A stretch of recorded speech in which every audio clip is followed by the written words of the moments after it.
بحار العلوم ونبع الهدى هو المعهد الفذ فيض القليل. بسم الله الرحمن الرحيم.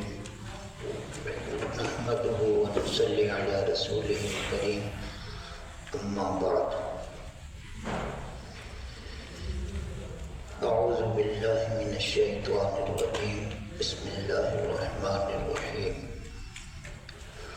يا أيها الذين آمنوا أطيعوا الله وأطيعوا الرسول وأولي الأمر منكم. صدق الله العظيم.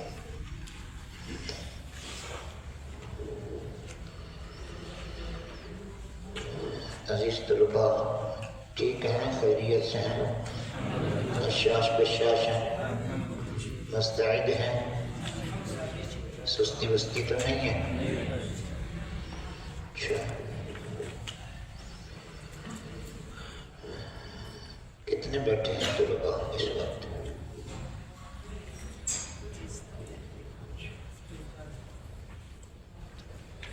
دو تو چار تو چھ تو آٹھ تو 10 تو 12 تو 14 تو 16 اور 17 اور 3 20 اور 3 23 اور 26 اور 27. اس پہلے جو محاضرہ تھا اس میں بھی اتنے تھے، کم تو نہیں ہو گئے؟ کم ہو گئے؟ اچھا، سب یہاں کے ہیں معہد کے یا دوسرے اداروں کے بھی ہیں؟ دوسرے اداروں سے بھی ہیں. منطق کے اندر آپ لوگوں نے پڑھا ہوا ہے اشکال اربع، 4 شکلیں آتی ہیں وہ صغرا کبرا کے اعتبار سے. پتہ نہیں منطق کے فارمولے اصول آپ کو یاد ہیں کہ نہیں؟ بڑے کام دیتے ہیں.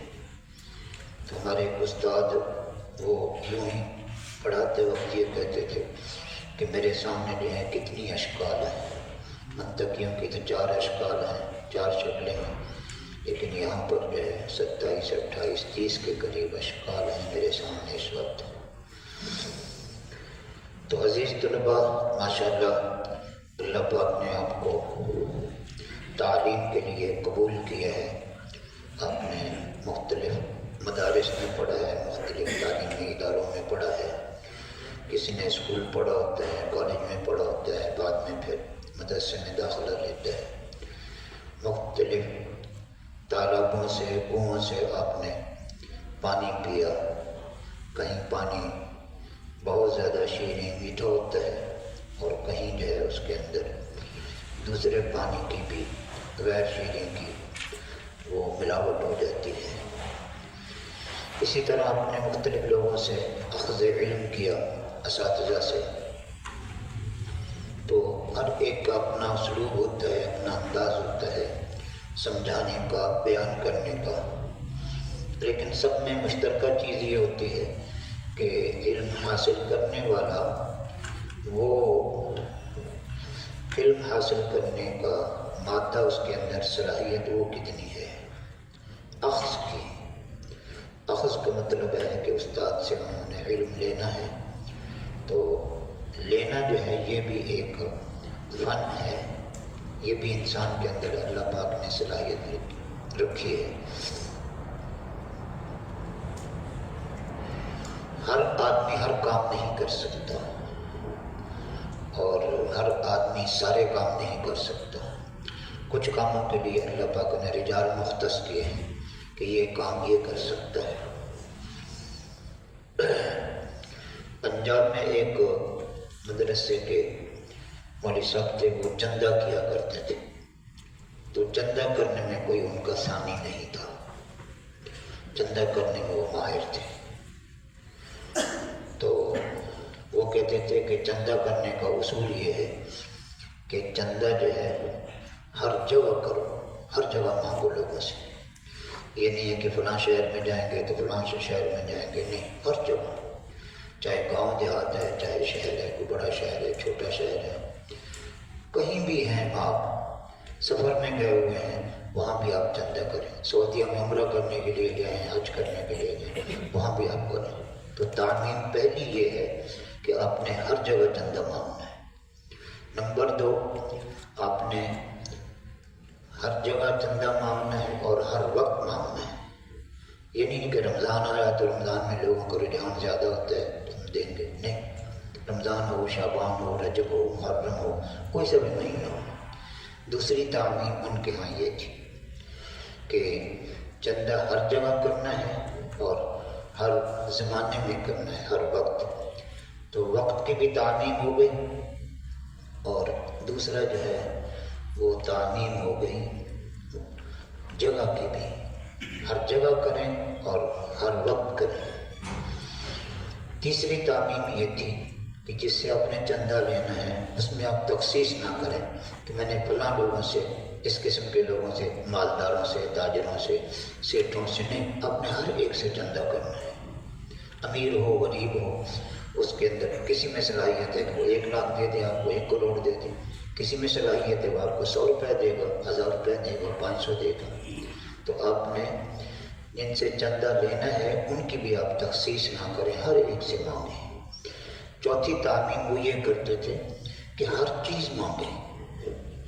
مثلا صرف پیسہ نہیں کہ مجھے پیسوں کی ضرورت ہے، کسی سے کپڑے مانگ لیے، کسی سے سیمنٹ مانگ لیا، کسی سے کھانے کا دوسرا مانگ لیا کہ آپ کھانا دے دیں، فلاں چیز دے دیں. جو چیز آپ دے سکتے ہیں وہ دے دیں.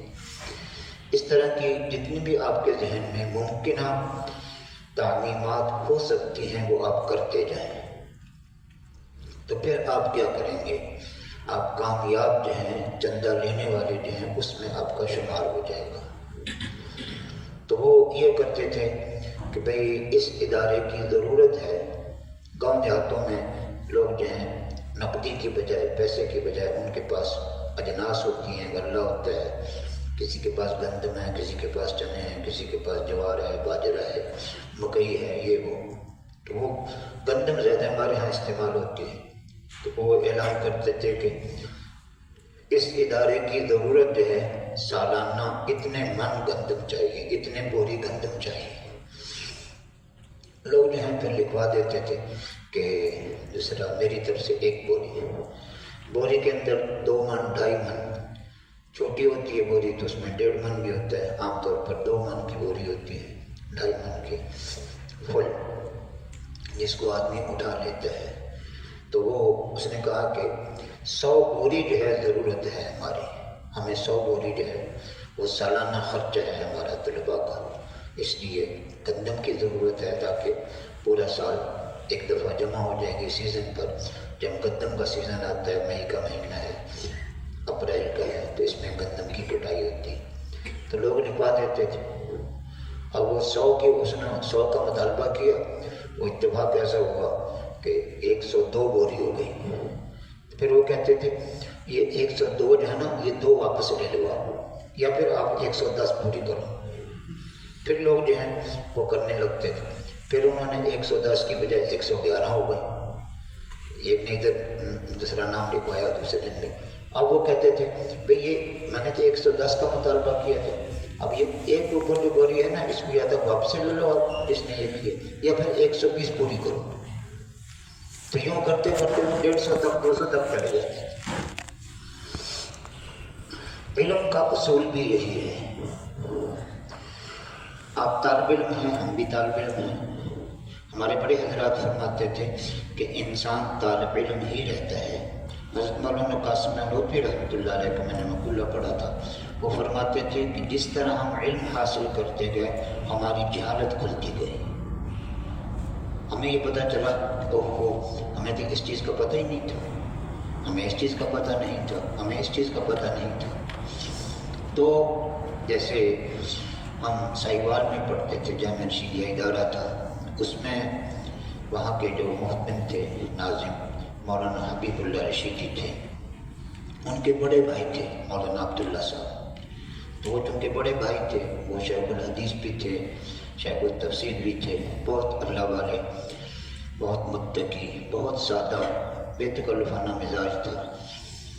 تو وہ بڑے مولانا جو ہیں وہ ان چیزوں سے دور ہوتے تھے کہ مجھے کوئی ناظم کہے، مجھے کوئی یہ کہے، یا مجھے یہ عہدہ مل جائے، یا اس طرح کا یہ نہیں.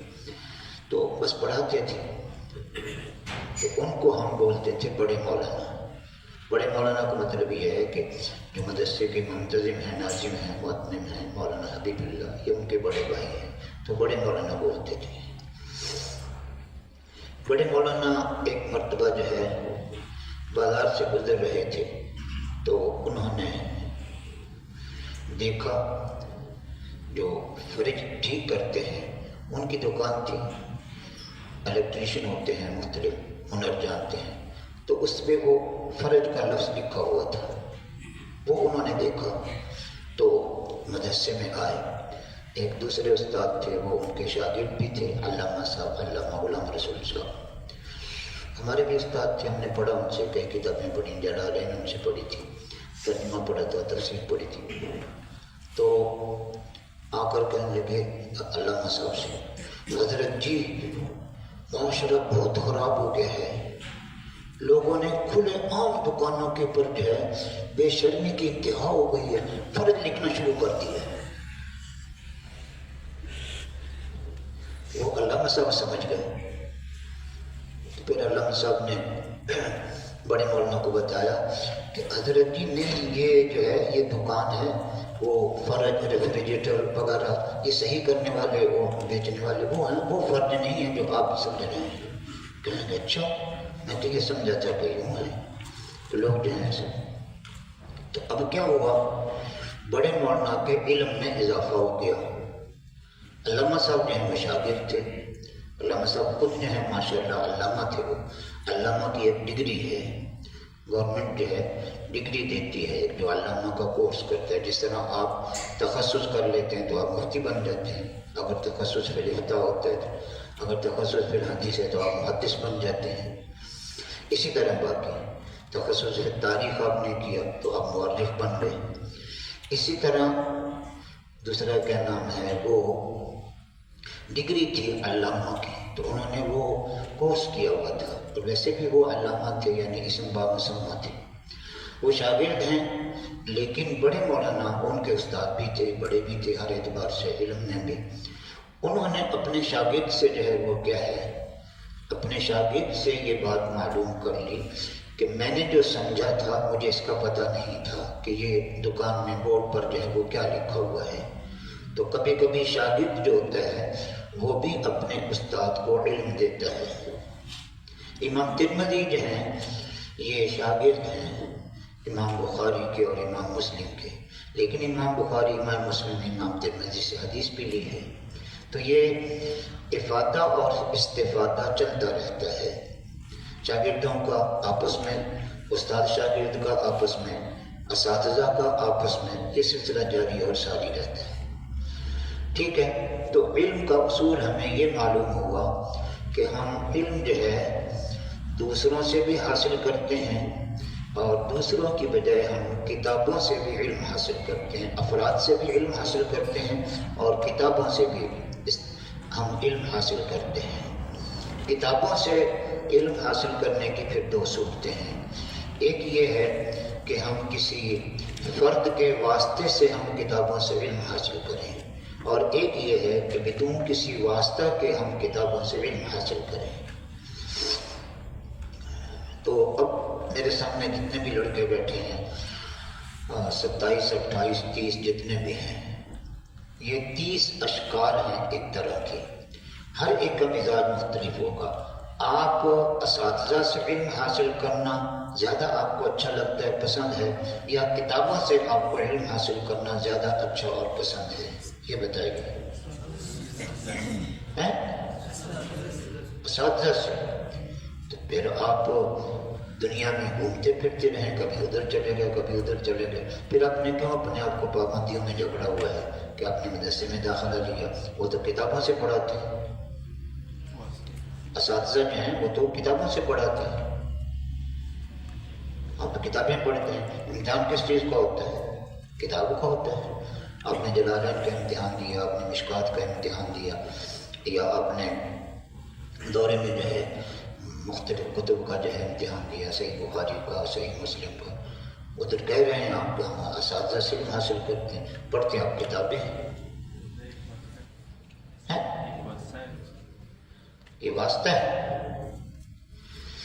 ٹھیک ہے، تو اب میرے کہنے کا مقصد یہ ہے کہ ایک تو ہے آپ کے ساتھ کتاب سے استفادہ کریں گے.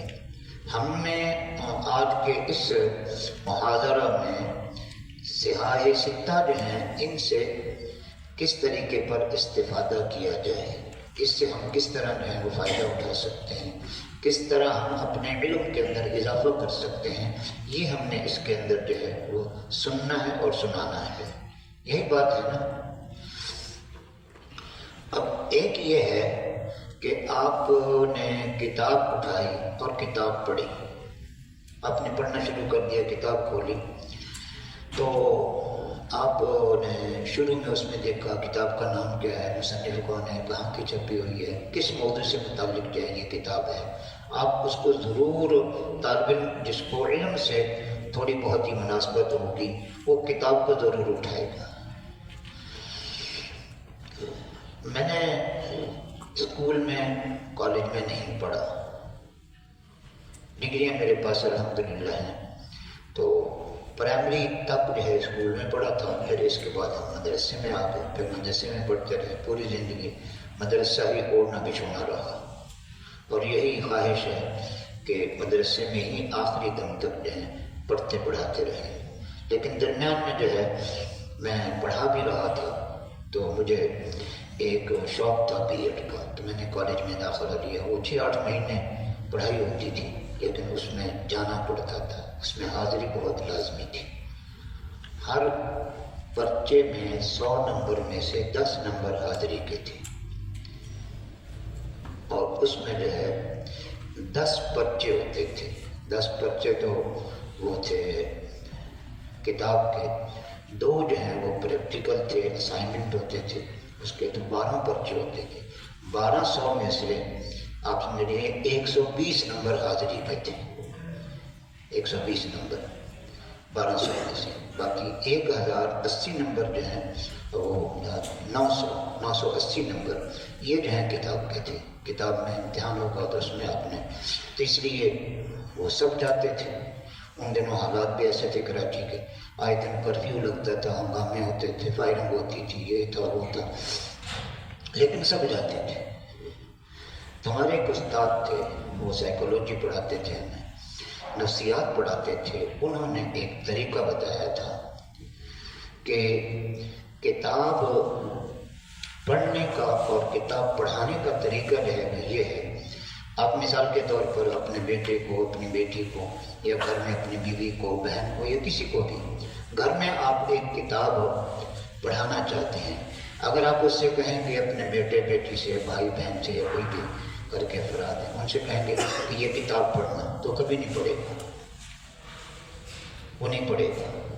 لیکن آپ نے اپنا جو آپ کی جگہ ہے گھر میں، آپ کا جہاں بیٹھنا ہے، بیٹھ کر آپ پڑھتے ہیں، سوتے ہیں، جو بھی آپ کا کمرہ ہے، آپ کی جگہ ہے، ٹیبل کچھ رکھا ہوا ہے آپ نے، یا ویسے نیچے نشست ہے آپ بیٹھتے ہیں، وہاں پر وہ کتاب آپ رکھتے ہیں. آپ کی بیوی ہے، گھر میں دیگر افراد ہیں، جو صفائی کرنے آئے گا یا اپنے والد یا اپنے بھائی کے بارے میں کوئی چیز لینی ہے، دینی ہے، پانی دینا ہے، کھانا دینا ہے، کتاب رکھی ہوگی تو وہ کتاب کو ضرور ٹچ کرے گا بچہ کہ یہ ابو نے کتاب رکھی ہوئی ہے، انکل نے کتاب رکھی ہوئی ہے، کون سی کتاب ہے، میں دیکھوں تو صحیح. یہ کیا ہے؟ یہ اس کو غیر شعوری طور پر علم دینے کا ایک طریقہ ہے. اگر آپ کہہ کر کے آپ نے یہ کام کرنا ہے، انسانی مزاج ہے، انسانی فطرت ہے، اس کو اتنا قبول نہیں کرتا مزاج انسان کا جتنا ماحول کے اندر وہ غیر شعوری طور پر وہ سیکھتا ہے. ہم پوری زندگی جو ہے وہ سیکھتے رہیں گے، ہم اب بھی سیکھ رہے ہیں، پوری زندگی سیکھنے کا عمل جو وہ چلتا رہتا ہے. تو اب صحاح ستہ جو ہیں حدیث کی 6 کتابیں ہیں، مشہور ہیں. تو صحیح کی جمع ہے، ستہ جو ہے اعداد میں ہے، تو 6 حدیث کی مستند کتابیں سمجھی جاتی ہیں. تو یہ آپ نے جنہوں نے دورہ نہیں کیا ابھی تو وہ اگلے سال کریں گے، اور جنہوں نے دورہ کر لیا ہے وہ صحاح ستہ پڑھ چکے ہیں. تو اب ان کے پڑھنے کا اور اس محاضرہ میں یہاں بیٹھنے کا ان کا جو ہے وہ انداز اور ہوگا، اور جنہوں نے ابھی تک ان کتاب کو دیکھا ہی نہیں تو ان کا ان کو سمجھنے کا طریقہ جو ہے وہ اور ہوگا، جنہوں نے وہ کتاب دیکھی نہیں ہے۔ آپ میں سے کسی نے ایک کتاب ہے لا تحزن پڑھی ہے؟ لا تحزن نہیں پڑھی؟ مولانا نے تو پڑھی ہے، وہ مولانا واسف صاحب فرما رہے ہیں کہ میں نے پڑھی ہے۔ لا تحزن جو ہے نام ایسا ہے کہ آپ کو چونکا دیتے ہیں، جب آپ نام سنتے ہیں تو کہتے ہیں کہ بھئی اس کتاب میں کیا ہے، یہ ساری پریشانیاں میری ساری ٹینشن جو ہے وہ دور کر دے گی یہ کتاب۔ تو واقعتاً اس نے دوسرا مؤلف نے جو ہے وہ نام دیا ہے اس کو لا تحزن، کہ غم اور پریشانی نہ لو، ٹینشن نہ لو۔ اس میں بہت کچھ اس نے جمع کیا ہے، لاکھوں میں نہیں اس کے پڑھنے والے کروڑوں میں ہیں، کتنے ایڈیشن جو ہیں اس کے نکل چکے ہیں۔ یہ اس مؤلف کی جو ہے وہ کیا ہے، ایک تکنیک ہے، اس نے نام اس کا ایسا دیا ہے کہ نام سن کر جو ہے وہ ہر آدمی اس کتاب کو پڑھنے کی کوشش کرتا ہے، پھر اس کے بعد وہ فیصلہ کرے گا کہ مصنف نے جو یہ کتاب لکھی ہے لا تحزن، آیا یہ میرے حزن و ملال کو دور کرتی ہے، یہ مزید میرے حزن و ملال میں اضافہ ہو گیا ہے، یہ اس کے بعد یہ فیصلہ کرے گا۔ تو صحائح ستہ جو ہیں، ہمارے استاد جو تھے مولانا عبدالرشید مامانی رحمۃ اللہ علیہ، اس طرح مفتی ولی حسن ٹونکی رحمۃ اللہ علیہ، سب اللہ میاں کو پیارے ہو چکے ہیں، تو ہمارے استاد نعمانی رحمۃ اللہ علیہ فرماتے تھے کہ کتاب پڑھیں۔ تو آپ یہ صحائح ستہ جو ہیں وہ تھوڑا سا اٹھائیں گے، اٹھا کر دیکھیں گے، حدیث کی یہ کتب ہیں، تو اس میں مصنف کا انداز جو ہے وہ کیا ہے، آپ کو چند صفحات جو ہیں وہ پڑھنے پڑیں گے۔ کچھ صفحات آپ پڑھیں گے، شروع میں دیکھا، درمیان سے دیکھا، آخر میں دیکھا، الٹ پلٹ کیا، اس طرح کے دوسرا کے نام ہے صفحات، پھر آپ کو اندازہ ہوگا آپ کی دلچسپی کا میدان کون سا ہے۔ سب سے پہلی بنیادی چیز یہ ہوتی ہے علم کے لیے کہ آپ کا دلچسپی کا میدان جو ہے، ہمارے علم میں علوم تو بہت سارے ہیں، ہمارے درس نظامی میں پتہ ہے کتنے علوم پڑھائے جاتے ہیں، کتنے پڑھائے جاتے ہیں درس نظامی میں؟ آپ نے ماشاءاللہ سبھی منتہی طالب علم ہے نا، کوئی سابعہ کے ہیں، کوئی سادسہ کے ہیں، کوئی دورے کے ہیں، کوئی تخصص کے ہیں۔ تو اس میں درس نظامی میں کوئی آپ سے پوچھ لیتا ہے، آپ کالج میں چلے جاتے ہیں، یونیورسٹی میں چلے جاتے ہیں، آپ کہتے ہیں کہ ہماری ڈگری جو ہے یہ ایم اے کے برابر ہے، اس کے مساوی ہے، تو آپ سے پوچھتا ہے کہ آپ نے کیا پڑھا ہے۔ شوال میں داخلے ہوتے ہیں مدرسوں میں، طلباء ہیں داخلے کے لیے، کوئی خامسہ میں داخلہ لیتا ہے، کوئی رابعہ میں، کوئی سادسہ میں، کوئی سابعہ میں، کوئی دورے میں، کوئی تخصص میں۔ تو جب وہ یہ کہتا ہے کہ مجھے فلاں درجے میں داخلہ لینا ہے، تو اس سے پہلے والا درجہ اس نے پڑھا ہوتا ہے۔ مثال کے طور پر وہ خامسہ میں داخلہ لیتا ہے تو اس سے پوچھتے ہیں کہ بھئی آپ نے رابعہ میں کون کون سی کتابیں پڑھی ہیں، تو پھر بتائے گا کہ میں نے اس میں شرح جامی پڑھی ہے، میں نے اس میں نور الانوار پڑھی ہے، میں نے اس میں جو ہے ہدایہ پڑھا ہے، نہیں پڑھا، فقہ کی کتاب جو بھی ہوگی وہ اس کا نام لے گا، شرح پایا ہے، یہ جو بھی۔ وہ پھر پوچھے گا کہ آپ نے یہ کتاب پڑھی ہے، اس کا نام کیا ہے، اس کا نام جو ہے وہ کیا ہے، آپ پھر اس کو نام بتائیں گے کہ یہ کون سے دوسرا یہ مضمون کی، کون سے فن کی، کون سے علم کی یہ کتاب ہے۔ وہ بتائے گا کہ حدیث کی کتاب ہے، تفسیر کی کتاب ہے، فقہ کی ہے، تاریخ کی ہے، نحو کی ہے، صرف کی ہے۔ قطبی جو ہے کون سے فن کی کتاب ہے؟ منطق کی ہے، سب نے پڑھی ہے قطبی؟ قطبی سے آگے بھی پڑھا ہے کسی نے؟ قطبی سے آگے نہیں پڑھا، منطق کی کوئی کتاب نہیں پڑھی۔ سلم پڑھی ہے کس نے؟ سلم تو اب وفاق کے نصاب میں نہیں ہے۔ تو اس کا مطلب ہے کہ اس طالب علم کو جس نے سلم پڑھی ہے تو اس ادارے میں سلم پڑھاتے ہوں گے، سلم پڑھاتے ہوں گے، جس نے پڑھ لیا پھر اس نے اپنے طور پر پڑھی ہے۔ کئی سال پرانی بات ہے، کم از کم بھی 15-20 سال پرانی بات ہوگی۔ ایک طالب علم تھا، تھوڑا بڑی عمر کا تھا، شادی شدہ تھا، کسی مدرس کے ساتھ، ہمارے ایک دوست تھے شاہ صاحب، ان کے ساتھ وہ منسلک ہو گیا، ان کے ساتھ جو ہے ان کو تعلق ہو گیا، محبت ہو گئی، عقیدت ہو گئی۔ اس نے کہا کہ میں نے پڑھنا ہے، میں نے عالم بننا ہے، تو پھر اس نے درس نظامی شروع کیا۔ تو وہ کام کرتا تھا، یہ مستری کا، راج کا، تعمیر کا جو کام ہوتا ہے، یہ کام کرتا تھا۔ شادی شدہ تھا تو ظاہر ہے ذمہ داریاں تھیں گھر کی، بیوی بچوں کی، تو معاشی طور پر بھی اس کو جو ہے روزگار چاہیے تھا۔ تو وہ یہ کرتا تھا کہ آدھا دن جو ہے وہ پڑھتا تھا۔ اب تو مدارس ہیں کئی جس میں 1 بجے تک جو ہے پڑھائی ہوتی ہے، اس کے بعد وہ فارغ ہوتے ہیں۔ تو وہ یہ کرتا تھا کہ ایک وقت کے مدرسے میں پڑھتا تھا اور اس کے بعد پھر آدھا دن جو ہے اپنی مزدوری کرتا تھا۔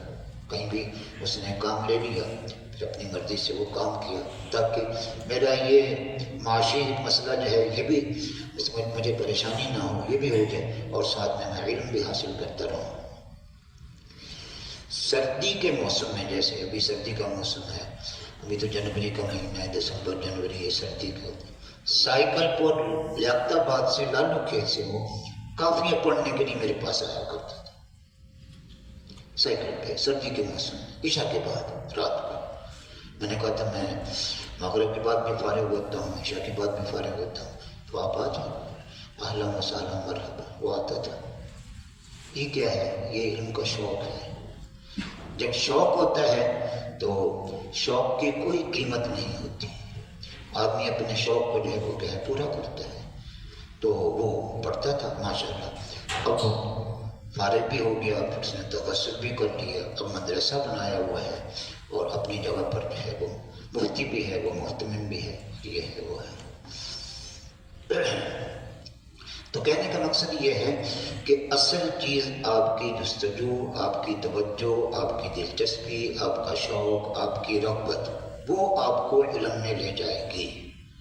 یہ جو ہم مدرسوں میں پڑھتے پڑھاتے ہیں یا تعلیمی اداروں میں، اسکول ہیں، کالجز ہیں، یونیورسٹیز ہیں، یہ رسمی تعلیم کہلاتی ہے۔ یہ رسمی تعلیم ہے کہ طریقہ یہ ہے کہ آپ فارم بھریں گے، داخلہ لیں گے، پھر اس کے بعد جو ہے آپ کو اس ادارے کے تمام جتنے بھی اصول ہیں ان کو پورا کرنا پڑے گا، وغیرہ وغیرہ۔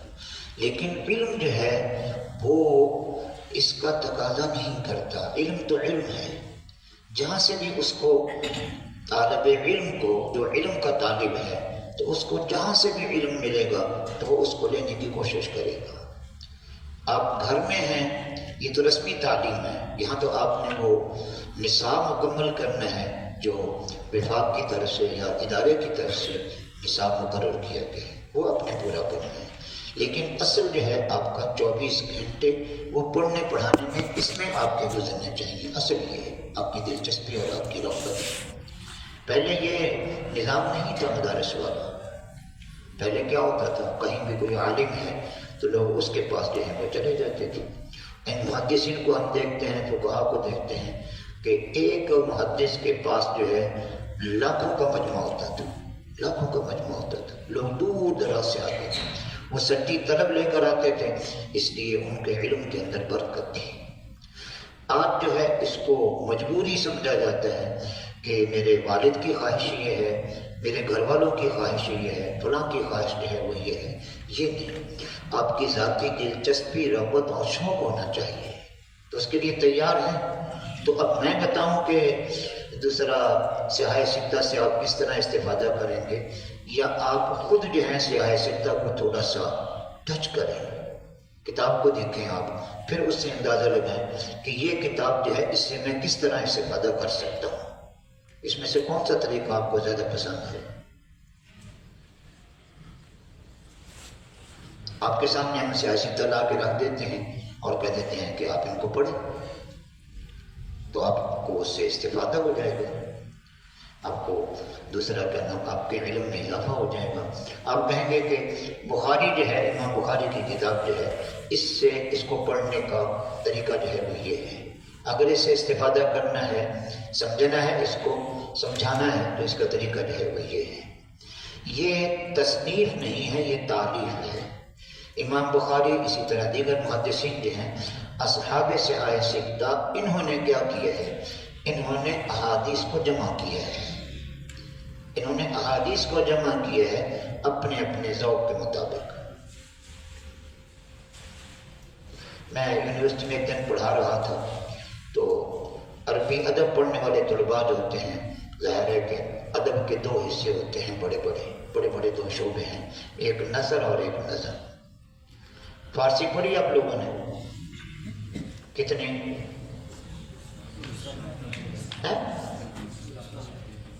زیادہ کتابیں نہیں پڑھی۔ فارسی جو ہے پہلے ہمارے مدارس کے اندر اچھی خاصی پڑھائی جاتی تھی۔ شیخ سعدی جو ہے ان کا نام تو سنا ہے نا؟ شیخ سعدی نے 40 سال جو ہیں وہ تو سیاحت میں گزارے تھے، سیرو فی الارض، اس پر عمل کیا تھا، پوری دنیا گھومتے پھرتے رہ گئے، ادھر گئے ادھر گئے، 40 سال انہوں نے جو علم حاصل کرنے میں لگائے۔ آپ کہتے ہیں کہ میں 40 سال کے اندر دوسرا سند بھی لے لوں، وفاق کی بھی، تخصص کی بھی، مفتی بھی بن جاؤں، میں محدث بھی بن جاؤں، میں یہ بھی بن جاؤں، میں شادی بھی کر لوں، میں باپ بھی بن جاؤں، دوسرے میں سب کچھ کروں، اور 40 سال کے اندر پھر کہتے ہیں کہ میں تاجر بن جاؤں، میں پیسہ کما لوں، میں یہ کر لوں، میں وہ کر لوں۔ تو شیخ سعدی نے 40 سال، 40 80، پھر 40 120 لمبی عمر انہوں نے پائی۔ یہ کہ دیدم از عرصہ اعتبار کہ پیش آمدم بر پلنگ سوار، یہ بوستہ کے اشعار ہیں۔ ہم نے بوستہ پڑھی تھی شیخ سعدی کی، اور گلستہ میں پڑھی تھی۔ آپ نے ان کے نام سنے ہوں گے۔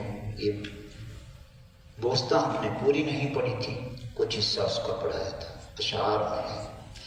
اور گلستہ جو ہے وہ 8 باب ہیں، کبھی اللہ تعالیٰ آپ کو توفیق دے دے تو 8واں باب ضرور پڑھیں، وہ آپ کے پڑھنے کا ہے، اور 5واں باب بے شک نہ پڑھیں۔ پہلا باب پڑھ لیں، دوسرا، تیسرا، چوتھا، پھر 5واں چھوڑ دیں، 6واں 7واں یہ پڑھ لیں، اور 8واں لازمی پڑھیں۔ اب تو اردو کے اندر شروحات موجود ہیں۔ 8واں باب جو ہے وہ اصل میں علماء کے لیے ہے، وہ جو کم از کم فارغ التحصیل ہیں یا اس کے قریب ہیں۔ تو آپ کو خود پتہ چلے گا کہ میں شیخ سعدی کی گلستہ سے کس طرح استفادہ کر سکتا ہوں۔ وہ ساری کی ساری نصیحتیں ہیں، وہ سارا کا سارا تصور ہے۔ مثلا امام شیخ سعدی سے کسی نے پوچھا تھا کہ آپ نے ادب کہاں سے سیکھا ہے؟ ادب جو ہے آپ نے کہاں سے سیکھا ہے؟ تو کہنے لگے بے ادبوں سے، میں نے بے ادبوں سے سیکھا ہے۔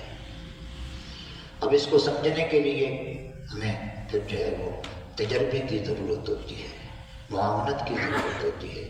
شیخ سعدی کے کہنا کا مقصد یہ تھا کہ بے ادب جو کام کرتے تھے میں اپنے آپ کو اس سے بچاتا تھا، اس طرح جو ہے میں ان سے علم حاصل کرتا تھا۔ تو کوئی آدمی دوسرا کہنا، میں یہ نہیں کہہ دینا کل کو، دوسرا کرنا، میں آپ سے کسی نے پوچھا کہ آپ نے علم کہاں سے حاصل کیا ہے، تو آپ اپنے استادوں کا نام لے کر کہیں اپنے جاہلوں سے، تو کہیں گے کہ استاد جاہل ہیں تو شاگرد جو ہے وہ کیسے عالم ہو گئے۔ ہر چیز کو ہر جگہ پر منطبق نہیں کرتے۔ ایک آدمی نے ایک اللہ والے سے جو ہے صاحب نسبت بزرگ سے کہا کہ میں اللہ میاں کو دیکھنا چاہتا ہوں، مجھے کوئی اس کا طریقہ بتائیں، اللہ میاں کو میں دیکھنا چاہتا ہوں۔ تو اس نے کہا کہ اگر اللہ میاں کو دیکھنا ہے تو آپ نماز چھوڑ دو، نماز چھوڑ دو۔ کہتے بیوقوف کیسے بزرگ؟ کہتے نماز چھوڑ دو، نماز تو فرض ہے، اللہ تعالیٰ نے کتنی جگہ قرآن پاک میں نماز کی تاکید کی ہے۔ چلا گیا منہ بنا کر، پتہ نہیں کیسے بزرگ، کہتے نماز چھوڑ دو۔ کئی دن گزر گئے، پھر حضرت میں نے آپ سے ایک سوال کیا تھا کہ میں نے اللہ تعالیٰ کو دیکھنا ہے، اللہ سے ملاقات کرنی ہے، تو انہوں نے کہا اللہ کے بندے میں نے بتایا تھا نماز چھوڑ، نہیں بات سمجھ میں آئی، چلا گیا۔ 2-3 دفعہ اسی طرح ہوا، 3-4 دفعہ۔ پھر کچھ دنوں کے بعد آ گیا کہ میں نے حضرت آپ سے گزارش کی تھی، تو انہوں نے کہا کہ اللہ کے بندے میں نے آپ کو بتا دی ہے کہ نماز چھوڑ دو۔ اب جب 2-3 دفعہ 4 دفعہ اس طرح ہوا، اب اس کے ذہن کے اندر بات ہے کہ گناہ کی بات تو ہے، تجربہ کر کے تو دیکھو۔ تو نماز چھوڑنے کی، فرض نماز چھوڑنے کی ہمت نہیں ہوئی۔ لیکن مولانا خلیل الرحمان صاحب، مولانا واصل صاحب، آپ کے علم میں میں بات لے آؤں، شاید آپ کو علم نہیں ہوگا، مجھے علم ہے اس کا۔ تو یہ ابھی 1-2 دن پہلے کی بات ہے، میں ایسی بات بیٹھا کر رہا تھا اساتذہ کے ساتھ، ہم بات کر رہے تھے کہ طلباء جو ہیں، طلباء یعنی جو حفظ کرنے والے بچے ہیں، حفظ کرنے والے بچے یہ فجر کی نماز نہیں پڑھتے، فجر کی نماز نہیں پڑھتے۔ میں نے کہا میرے مدرسے میں بڑا لڑکا ہے، ایک 18-19 سال کا ہوگا، بڑا اچھا ہے، نیک صالح ہے، شرارتی نہیں ہے، پڑھتا بھی بہت اچھا ہے، 18-19 پارے اس کے ہو گئے ہیں۔ تو روزانہ میں اس سے پوچھتا تھا کہ نماز پڑھی ہے، جھوٹ نہیں بولتا تھا۔ میں نے کہا اپنی والدہ سے کہنا مجھے فون کر لیں۔ پھر اس کی والدہ کا پھر فون آیا، میں نے کہا میں نے صرف آپ سے یہ بات کرنی تھی، آپ فجر کی نماز میں اٹھتی ہیں نہیں اٹھتی؟ کہنے کہ میں تو اٹھتی ہوں۔ تو میں نے کہا پھر بیٹے کو کیوں نہیں اٹھاتی ہیں؟ بیٹے کے ساتھ آپ کو دشمنی ہے؟ تو میں تابڑ توڑ 2-3 باتیں ایسے کر دیتا ہوں کہ اس کو جھٹکا دینے والی باتیں۔ میں نے کہا میں تو نہیں سمجھتا کہ یہ آپ کا بیٹا ہے، آپ اس کی ماں ہیں۔ کہنے لگے نہیں میرا بیٹا، میں اس کی، میں نے کہا نہیں، ماں تو ایسی نہیں ہوتی، ماں تو وہ ہوتی ہے جب آپ خود اٹھتی ہیں تو بیٹے کو کیوں نہیں اٹھاتی؟ میں نے کہا یہ بالغ ہے، اس پر نماز فرض ہے، نماز کے لیے 7 سال کا حکم ہے، 10 سال میں مارنے کا بھی حکم ہے۔ میں نے کہا آپ کیوں نہیں اٹھاتی؟ آپ کہتے میرا بیٹا حافظ ہو جائے۔ حفظ تو کوئی فرض واجب نہیں ہے، نہ سنت موقع ہے، کچھ بھی نہیں، فضیلت ہے۔ نماز فرض ہے وہ آپ اس کے لیے اٹھاتی نہیں۔ خیر الحمدللہ 3-4 دن ہو گئے، اس کے اس والدہ سے بات کرنے کے نتیجے میں اب وہ روزانہ نماز پڑھ کر آتا ہے۔ 3-4 دن سے میں پوچھ رہا ہوں اس کو، تو نماز پڑھ کر آتا ہے۔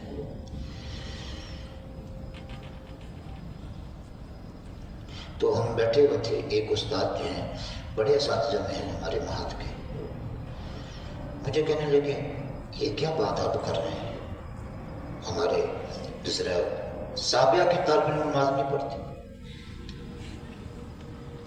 سن رہے مولانا، یہ 2-3 دن پہلے کی بات ہے، اور جو بات کہتا ہوں پوری ذمہ داری سے کہتا ہوں۔ کبھی بھی بات میں شک ہو کہ پتہ نہیں استادوں نے ایسے مبالغہ کر دی ہے، یہ نہیں۔ مجھے کہنے لگے کہ صحابہ کے طالب علم نہیں پڑھتے۔ ایک استاد جو ہیں وہ فرمانے لگے کہ صحابہ کے طالب علم سے ابھی یہ اسی امتحان سے پہلے کی بات ہے کہ میں پڑھا رہا تھا، میں نے کہا کہ تم نے فجر کی نماز پڑھی ہے؟ طالب علم چپ، صحابہ کا طالب علم ہے، پتہ نہیں کون تھا۔ تو میں نے پھر دوبارہ پوچھا، پھر نماز پڑھی نہیں پڑھی فجر کی نماز؟ تو چپ۔ میں نے اس سے اصرار کر کے پوچھا تو بیٹا نماز پڑھی نہیں پڑھی؟ کہ میں نے نہیں پڑھی۔ تو میں نے اس کو اٹھا دی، میں نے کہا پہلے جا کے فرض نماز تو پڑھ کے آؤ، بعد میں پڑھنا سبق۔ تو ہم دوسروں کا رونا روتے ہیں، ہمارے مدرسہ کا طالب علم ہو اور وہ نماز نہیں پڑھتا تو کتنا لمحہ فکریہ ہے یہ، ہم دوسروں کو کیا کہیں گے؟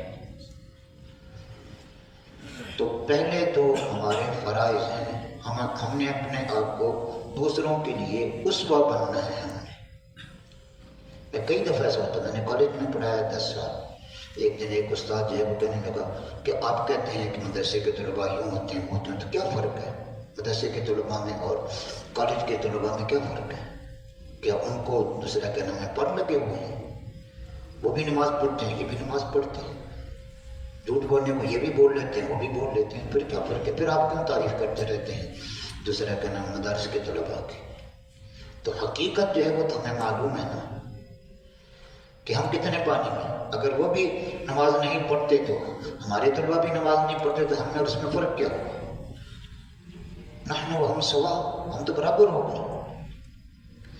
تو اس لیے عرض کرنے کا مقصد یہ ہے کہنے کا کہ سب سے پہلے تو ہم خود جو ہیں اپنے آپ کو ٹھیک کر لیں علم حاصل کرنے کے لیے. بات یہ چل رہی تھی. میں نے آپ سے یہ پوچھا تھا کہ میں بتاؤں کہ سیاہ ستہ سے استفادہ کا طریقہ کیا ہے، یا آپ خود جو ہیں کتاب پڑھ کر تھوڑا سا سرسرہ دیکھ کر شروع آخر درمیان تو آپ اندازہ لگائیں کہ اس کتاب میں مؤلف جو ہیں ان کا طریقہ کیا ہے، میں کس طرح استفادہ کر سکتا ہوں. دونوں طریقے ہیں، تو ہم دونوں طریقوں کو چلائیں گے.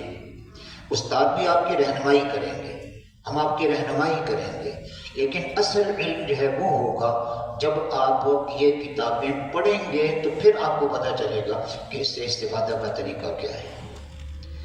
اگر میں نے بتا دیا کہ صحیح بخاری سے استفادہ کا طریقہ یہ ہے، امام بخاری کا منہج یہ ہے، امام بخاری کی کتاب کی تالیف کا مقصد یہ ہے، ایک وہ ہے. اور ایک یہ ہے کہ آپ نے پڑھ کر ان کا مقدمہ پڑھ لیا آپ نے صحیح بخاری کا، یا فتح الباری جو ہے وہ آپ نے دیکھی حافظ ابن حجر کی جو شرح ہے صحیح بخاری کی.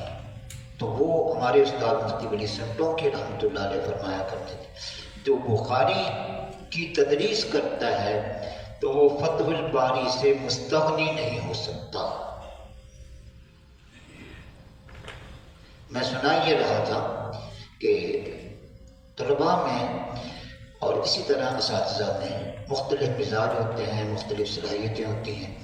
تو ایم اے عربی کی کلاس میں لے رہا تھا، تو میرا ذوق اور مزاج یہ ہے کہ ادب کا طالب علم جو ہے اس کو اس ادب کے بارے میں اشعار ضرور یاد ہونے چاہیے، اشعار ضرور یاد ہونے چاہیے، اس لیے کہ اس نے ایم اے کیا ہوا ہے. جیسے آپ کی سند جو ہے شہادت العالمیہ، یہ ایم اے کے برابر ہے.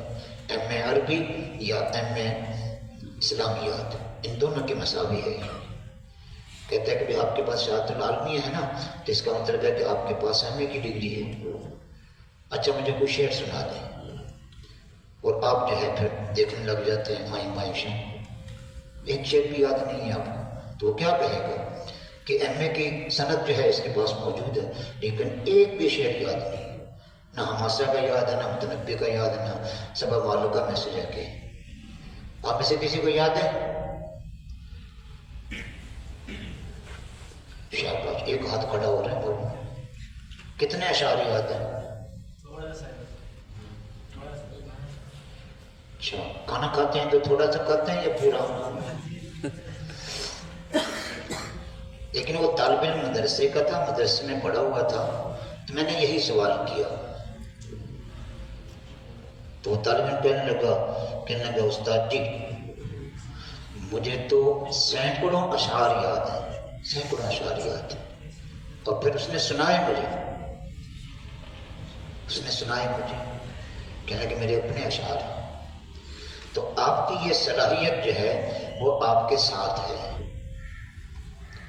آپ کی یہ صلاحیت آپ کے ساتھ ہے. آپ کہیں بھی ہوں، آپ گھر میں ہوں، بازار میں ہوں، آپ تعلیمی ادارے میں ہیں، مدرسے میں ہیں، کہیں بھی ہیں. اس لیے جب آپ نے حدیث پڑھنی ہے تو حدیث کے متعلق بھی ضروری باتیں آپ کے ذہن میں ہونی چاہیے. ہم نے ایک دورہ کیا تھا، دورہ تدریب اللغہ العربیہ، بہت پرانی بات ہے، جامعہ ام القریٰ یونیورسٹی مکہ مکرمہ میں. مفتی جمیل خان جو ہیں وفاق کے اس وقت مسئول ہوتے تھے یہاں کے سندھ کے، کراچی کے، اللہ تعالیٰ ان کی قبر پر کروڑوں کروڑوں رحمتیں برسائے. انہوں نے یہ وفاق اور جامعہ ام القریٰ یونیورسٹی کے دونوں کے باہم اشتراک سے 2 مہینے کا کورس رکھوایا تھا عربی کا، اور جو فضلاء تھے وفاق کے ان کو داخلہ دیا تھا. تو اس میں ہم تقریباً کوئی 100-125 کے قریب پورے ملک سے وفاق والوں نے سب کو کہا تھا، مدارس والوں کو، جو اس میں حصہ لینا چاہے شامل ہونا چاہے. تو فاروقیہ میں ہم پڑھتے تھے، تو اس میں 7 اساتذہ تھے جامعہ ام القریٰ سے آئے وہ مکہ مکرمہ سے. ایک ان کے سربراہ تھے، امیر تھے پوری جماعت کے، اور 6 اساتذہ تھے وہ پڑھاتے تھے ہمیں. اور جو امیر تھے وہ پڑھاتے نہیں تھے، وہ خالی نگرانی، اور وہ امیر تھے. 6 میں 3 سعودی تھے اور 3 جو ہے مصری تھے. تو ایک مصری استاد تھے، ان کا نام تھا دکتور عبداللہ ناصر، اور ایک مصری جو ہیں ان کا نام تھا طعیمہ رشدی، دکتور طعیمہ رشدی. دکتور کا مطلب ہے انہوں نے PhD کی ہوئی تھی عربی میں. تو وہ اسی طرح کلین شیپ تھے، داڑھی واڑی نہیں، مصر والے تو رکھتے ہی نہیں. وہ کھڑے ہو کے بورڈ پر جو ہمیں پڑھایا کرتے تھے. تو وہ ایک دن کہنے لگے اذا قلنا لواحد من شركائنا ماذا انت درست حتى الان في الحديث. تو وہ دورے سے فارغ ہوئے تھے سب کے سب، وفاق کا امتحان دیا تھا. تو شمال میں ہوا تھا، یہ شمال میں اور ذی قعدہ میں. تو ہم جب پوچھتے ہیں تو سب کہتے ہیں کہ ہم نے سیاست پڑھی. پوچھتے ہیں بھی کیا پڑھا ہے آپ نے اس سال جو ہے آخری سال میں کیا پڑھا ہے؟ تو کل واحد منکم هو یجیب نحن درسنا الاحادیث ستہ. تو وہ طنز کرتے ہوئے کہتے تھے کہ سیاہ ستہ کا ایک تعویذ بنا لو، گلے میں لٹکا لو. سیاہ ستہ آپ نے پڑھی ہوئی ہے اور آپ کو ایک بھی جملہ آپ سے عربی کا بولے نہیں جاتا، آپ بولتے نہیں ہیں. عربی تکلم میں جو ہے وہ آپ کمزور ہیں. پوری کی پوری احادیث آپ کو یاد ہے، سب کچھ ہے، لیکن بولنے میں جو ہے کس طرح کرنا آپ پھر کمزور کیا ہیں. تو پھر ہم نے ان کی وضاحت کی کہ ہمارے ہاں چونکہ طریقہ تدریس جو ہے وہ اردو ہے، اس وجہ سے ہماری عربی کمزور ہے. جب ہم نے ان سے پڑھ لیا اس 2 مہینے میں ہمیں بہت فائدہ ہوا، لیکن وہ تکلم کا فائدہ ہوا. باقی جو کچھ ہمیں وہ مضامین پڑھاتے تھے، وہ تفسیر پڑھاتے تھے، وہ حدیث پڑھاتے تھے، وہ فقہ پڑھاتے تھے، وہ عربی زبان پڑھاتے تھے وغیرہ وغیرہ، 8-10 جو ہیں وہ مضامین پڑھاتے تھے. بس صرف یہ تھا کہ طریقہ تدریس جو ہے وہ عربی تھا. الاستاذ هو يسأل باللغة العربية، التلميذ الطالب هو يجيب باللغة العربية. بدون اللغة العربية كلام ممنوع. ایک دن جو ہے ہمارے ایک ساتھی دوسرا کا نام ہے وہ پڑھا رہے تھے، ان کو میں نے کھڑا کیا کہ آپ جو ہے دوسرا کا نام ہے ان کو گویا کہ یہ سبزیوں کے اور پھلوں کے نام بتائیں. تو وہ سبزیاں بھی لے کر آئے تھے اور پھل بھی لے کر آئے تھے، وہ ان کے سامنے کرتے تھے کہ ہذا شے کذا ہذا شے کذا. تو وہ دکتور طعیمہ جو ہے کہنے کہ الیوم درس لذیذ ہوں. تو اس کو ٹائم دیا گیا تھا 10 منٹ کا طالب علم کو. وہ طالب علم جو ہے یہاں پڑھاتے رہے ہیں مولانا نعیم امجد سلیم میں. جب مولانا نے شروع کیا تھا مدرسہ تو شروع میں انہوں نے پڑھایا تھا 1-2 سال. ہمارے دوست تھے وہ، تو وہ بھی اس میں تھے. تو استاد کہنے لگے انتہا الوقت، کہ آپ کا وقت ختم ہو گیا ہے، آپ اپنا درس جو ہے یعنی بند کریں. تو وہ چونکہ عربی کی ممارست نہیں تھی زیادہ، تو وہ جس طرح ہم کہتے ہیں کہ 1 منٹ مجھے دے دیا جائے، شیخ استاد صاحب بس فقط صاحب.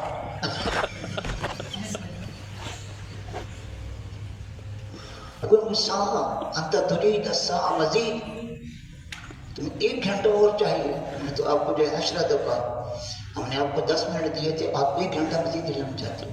تو یہ کیونکہ اس میں کوئی تعجب کی بات نہیں. پھر آہستہ آہستہ جو ہے آدمی کی ممارست ہو جاتی ہے تو پھر کوئی مسئلہ نہیں، پھر وہ صحیح تکلم پر آ جاتا ہے.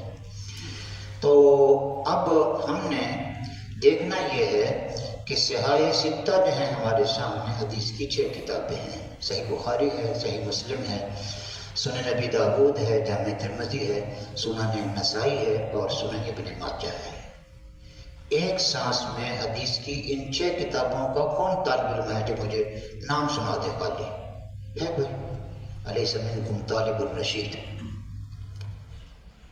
حدیث کی ان 6 کتابوں کا نام بغیر کسی توقف کے ایک سانس میں سنا سکتا ہے؟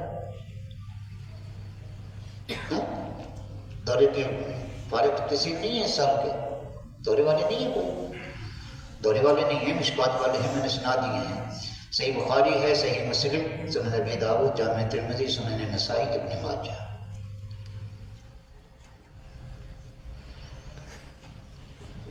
کوئی ذکی قوی الحفظ نہیں ہے۔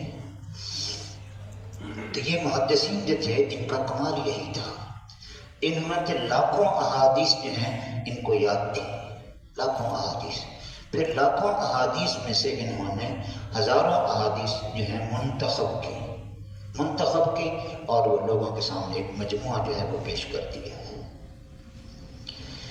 سنن نبی داؤد میں ہر سال جو ہے وہ طلباء کو بتاتے ہیں 5 لاکھ احادیث میں سے امام ابو داؤد نے جو ہے چند ہزار احادیث جو ہیں وہ جمع کر کے لوگوں کے سامنے مجموعہ جو ہے وہ پیش کیا ہے۔ تو پھر آپ کیسے چلیں گے؟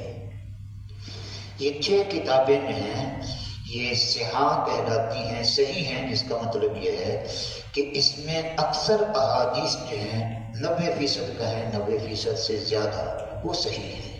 باقی یہ مطلب نہیں ہے کہ ہر حدیث جو ہے اس کے اندر وہ ساری کی ساری جو ہیں ایک ہی جیسی ہیں، سب کی سب جو ہیں وہ صحیح ہیں۔ حدیث کی بہت ساری قسمیں ہیں، آپ پڑھیں گے تفصیلاً اس کے اندر جو اصول حدیث ہیں اس کے اندر صحیح ذاتی ہے، صحیح غیری ہے، حسن ذاتی ہے، حسن غیری ہے، معلول ہے، فلاں فلاں فلاں، یہ ساری اقسام آ جائیں گی۔ خیر الاصول ہے وہ آپ پڑھیں گے مولانا خیر محمد صاحب کی، اسی طرح نخبہ ہے اور دیگر کتب جو ہیں وہ آپ پڑھیں گے جس میں یہ ساری آ جائیں گی۔ تو صحیح احادیث کا جو مجموعہ ہے اور بھی ہیں، یہ نہیں ہے کہ صرف 6 ہی کتابیں ہیں، اس کے اندر حسر نہیں ہے، لیکن متداول جو ہیں یہ ہیں، سیاہ ستہ یہ کہلاتی ہے۔ تو یہ اس میں صحیح بخاری جو ہے، صحیح بخاری اس میں شامل تھے۔ آپ ابھی جو تقریب ہوئی تھی امتحان سے پہلے صحیح بخاری کی تکمیل کی، درس نظامیہ کی تکمیل کی، وہ معلوم ہے اس میں کوئی شامل تھا آپ میں سے؟ مولانا عبدالرؤف بدنوی دامت برکاتہم العالیہ نے صحیح بخاری کی آخری حدیث جو ہے وہ پڑھائی تھی، اس میں انہوں نے بتایا تھا صحیح بخاری کا نام کیا ہے، پورا نام جو ہے۔ یہ صحیح بخاری تو ہم ایسے ہی کہہ دیتے ہیں، بخاری کے مؤلف ہیں، اس کے لکھنے والے محمد بن اسماعیل بخاری۔ محمد بن اسماعیل بخاری جو ہے ان کا نام ہے، محمد بن اسماعیل بخاری، لیکن ان کا پورا نام جو ہے صحیح بخاری کا کیا ہے؟ کوئی طالب علم ہے آپ میں سے جو صحیح بخاری کا پورا نام بتا دے؟ کھڑے ہو کے شاباش۔ الجامع المسند الصحیح،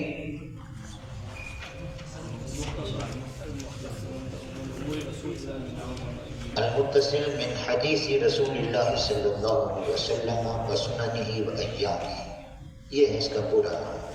یہ یاد رکھیں، یہ کہیں آپ کو شرمندگی سے بچائے گا۔ جس سے میں نے پوچھا تھا نا کہ قطبی آپ لوگوں نے پڑھی ہے، قطبی کا پورا نام کیا ہے؟ کسی کو نہیں پتا ہوتا، پورا نام یاد رکھا کریں کتاب کا۔ ظاہر ہے پوری کتاب تو کسی کو بھی یاد نہیں ہوتی، استاد کو بھی یاد نہیں ہوتی، کسی کو یاد نہیں ہوتی، اللہ ماشاء اللہ۔ علامہ انور شاہ کشمیری تو ہے نہیں کوئی، ان کے بارے میں کون سی کتاب کے بارے میں معروف ہے کہ علامہ انور شاہ کشمیری کے ہیں؟ یہ پوری کتاب وہ دوسرا کا نام ہے، ترکی سے وہ کتب خانے میں وہاں استنبول میں گئے تھے، تو وہ کتاب ان کو پسند آئی، ان سے لئی، انہوں نے دی نہیں، تو وہ مطالعہ کر کے یہاں آ کے انہوں نے نقل کر دی۔ اتنا ان کا اچھا کام کرتے ہیں۔ کون سی کتاب ہے؟ نور الاسلام۔ اس کے بعد تو ایسے تو حافظہ ہے کسی کا بھی نہیں، لیکن کتاب کا نام کیا ہے اور مصنف کا نام کیا ہے؟ دوسرا، مصنف جو ہیں کون سی دور کے آدمی تھے، کس دور کے تھے، کون سی صدی کے تھے؟ امام بخاری جو ہیں، امام بخاری 194 میں پیدا ہوئے، ان کی ولادت 194 ہجری اور وفات ان کی 256 ہے۔ 194 اور 256، تو گویا کہ مسنون عمر کہنا چاہیے 62 سال۔ مولانا یحییٰ مدنی رحمۃ اللہ علیہ اس ادارے کے جو بانی تھے، معہد الخلیل کے۔ آپ لوگ میں سے کسی نے دیکھا ہے ان کو؟ ایک طالب علم بیٹھا ہوا کہہ رہے ہیں، بیٹھے ہوئے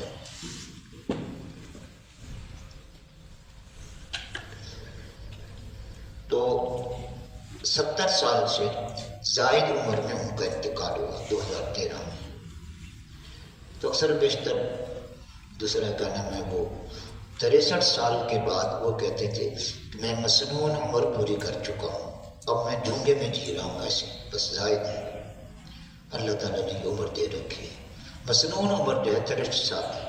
نبی کریم صلی اللہ علیہ وسلم کا انتقال 63 سال کی عمر میں ہوا.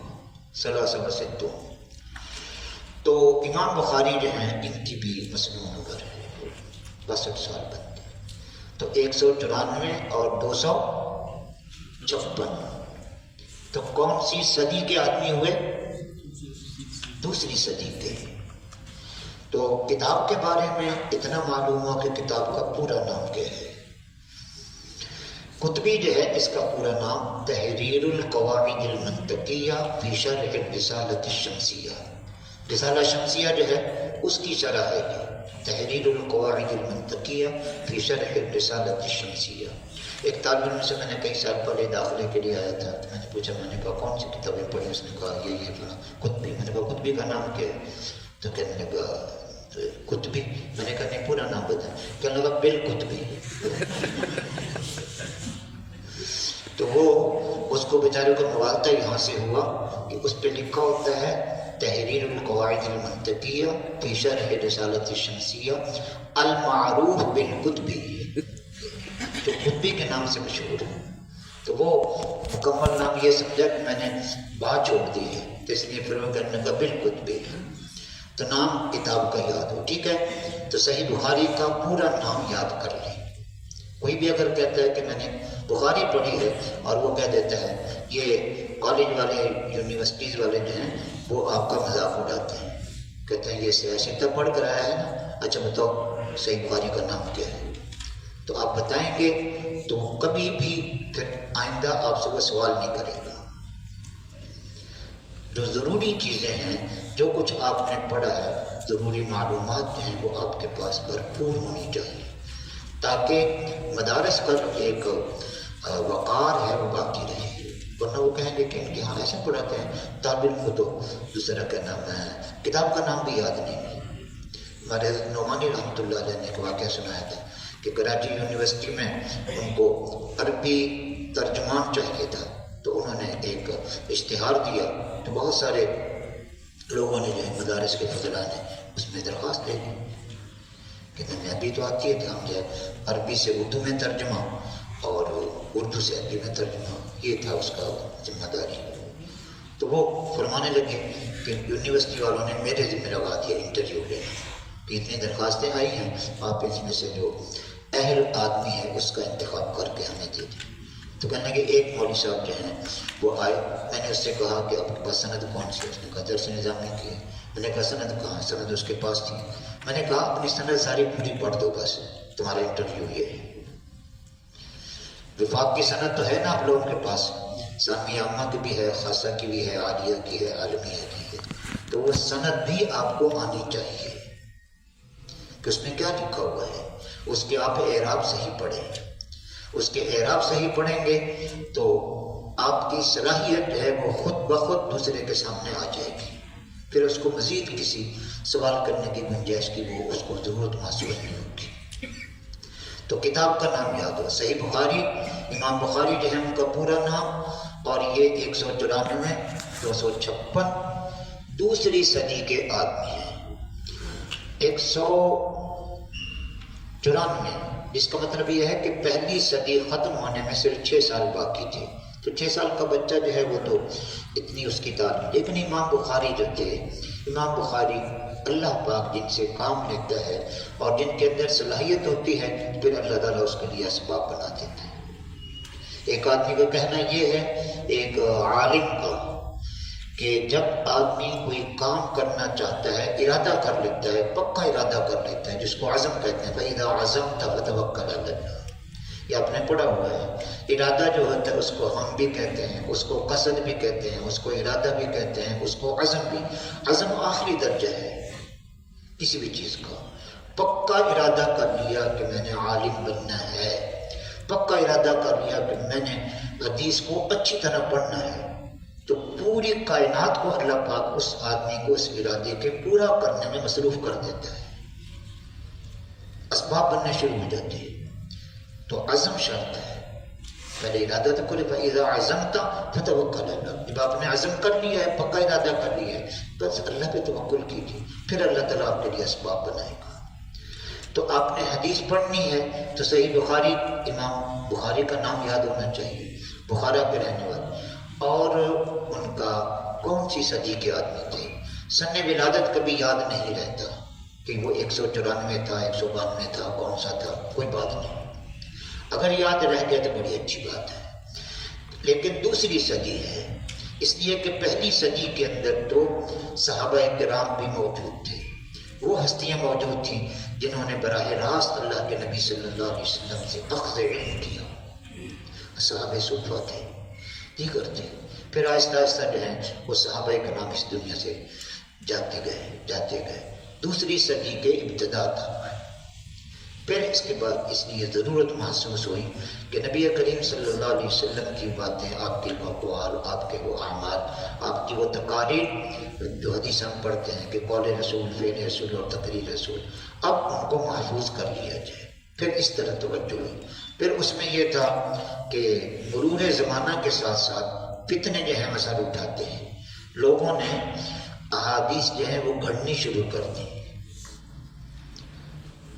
تو پھر جو ہے لوگوں نے ضرورت محسوس کی کہ صحیح احادیث کا انتخاب کیا جائے۔ امام بخاری کے دل میں بھی بات آ گئی۔ اللہ پاک نے، یہ تو دوسرا بہت چھوٹی عمر میں ان کے والد کا انتقال ہو گیا تھا، والد کا سایہ سر سے اٹھ گیا تھا، والدہ نے تربیت کی، امام بخاری نابینا ہو گئے تھے، لیکن ماں کی دعا جو ہوتی ہے یہ اس میں بڑی طاقت ہے، بہت طاقت ہے۔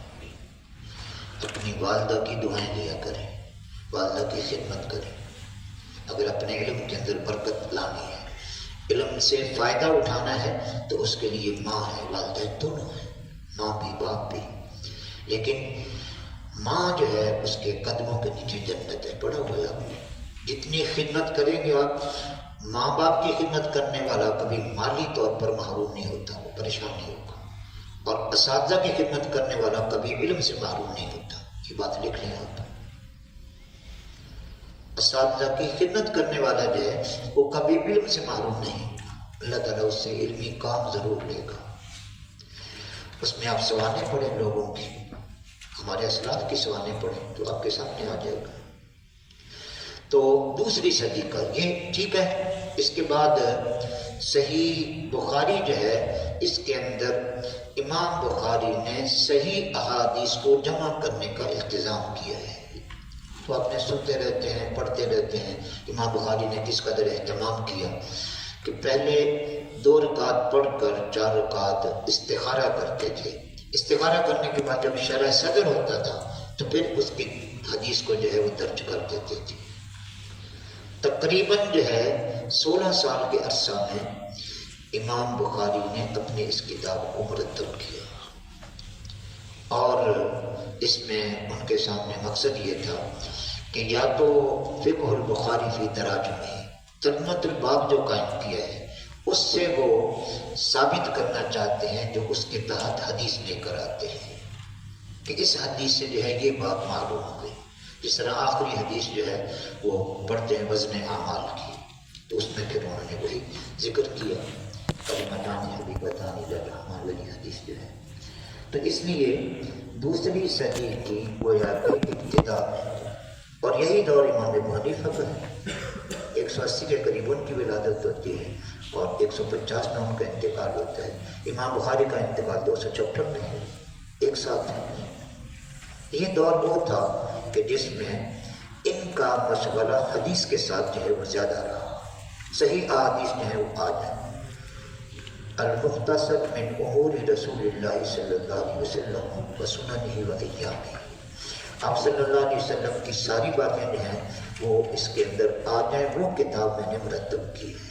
پھر آپ جب پڑھیں گے تو پھر خوبیاں یہ ساری آپ کے سامنے آ جائیں۔ صحیح احادیث کا ایک مستند مجموعہ جو ہے اور ذخیرہ وہ صحیح بخاری کی صورت میں، لیکن جب آپ علمی گفتگو کریں پڑھے لکھے لوگوں کے درمیان بیٹھے ہیں، آپ طلباء ہیں، آپ اساتذہ ہیں، آپس میں یا کہیں بھی علمی مذاکرہ ہوتا ہے، آپ کوشش کریں کہ صحیح بخاری کا صحیح نام بولیں، الجامع الصحیح للامام البخاری۔ امام بخاری جو ہیں وہ تو اس کے مؤلف ہیں، وہ اس کے مؤلف ہیں، اس کے جامع ہیں، کتاب جو ہے اس کا نام جو ہے پورا وہ یہ ہے، ٹھیک ہے۔ امام بخاری جو ہے تقریباً 1000 سے زائد اساتذہ سے امام بخاری نے علم حاصل کیا، 1000 سے زائد، 1000 کہہ لیجیے، 1100 کہہ لیجیے، 1200 کہہ لیجیے، یہ ہے۔ آپ نے کتنے لوگوں سے علم حاصل کیا ہے؟ یہ بھی مولانا خلیل الرحمن صاحب، یہ بہت اولا ایک مدرسے میں پڑھی، ثانیہ دوسرے مدرسے میں، ثالثہ پھر تیسرے مدرسے میں، رابعہ چوتھے مدرسے میں، خامسہ پانچویں مدرسے میں۔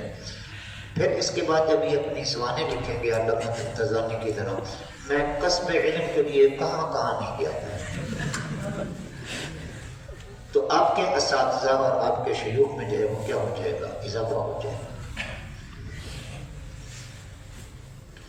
ابھی بھی اس دور کے اندر بھی یہی بات ہے کہ بعض لوگ ہوتے ہیں ان کو کسی فن میں زیادہ مہارت ہوتی ہے، تو آپ چھٹیوں میں ان کے پاس چلے جائیں، کسی سے آپ نے منطق پڑھنی ہے، کسی سے آپ نے فلسفہ پڑھنا ہے، کسی سے آپ نے ریاضی پڑھنی ہے، کسی سے حدیث پڑھنی ہے، کسی سے آپ نے تاریخ پڑھنی ہے، کسی سے کچھ، کسی سے کچھ، چھٹیوں میں آپ کے پاس موقع ہوتا ہے، کہیں چلے جائیں، علماء بخل نہیں کرتے، تو اس لیے آپ کے اساتذہ بھی زیادہ ہو جائیں گے۔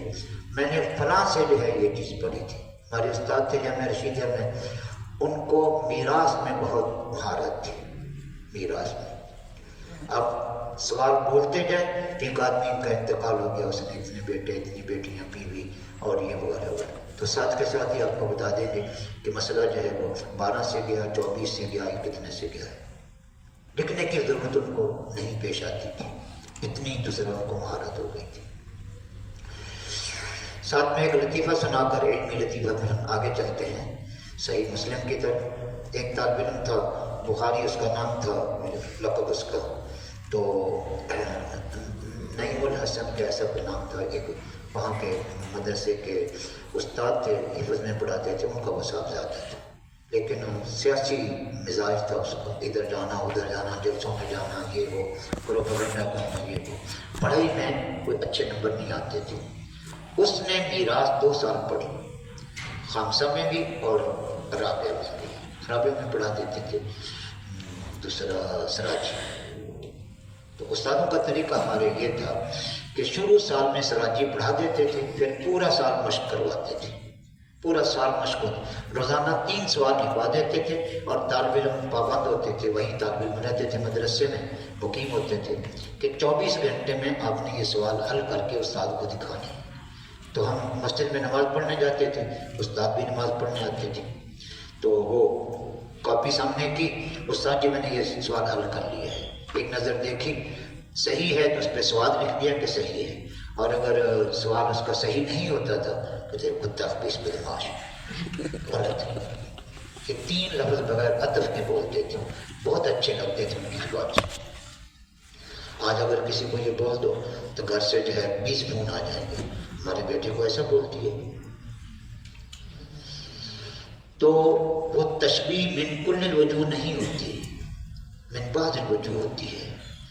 کتے کا اچھا وصف کون سا ہے؟ پیر ذوالفقار رحمہ اللہ کے بیانات پڑھیں گے تو آپ کو پتہ چل جائے۔ وہ کہتے ہیں کہ اس جانور کو بزرگوں نے بہت ساری، صوفیوں نے بہت ساری عادتیں کتے سے لی۔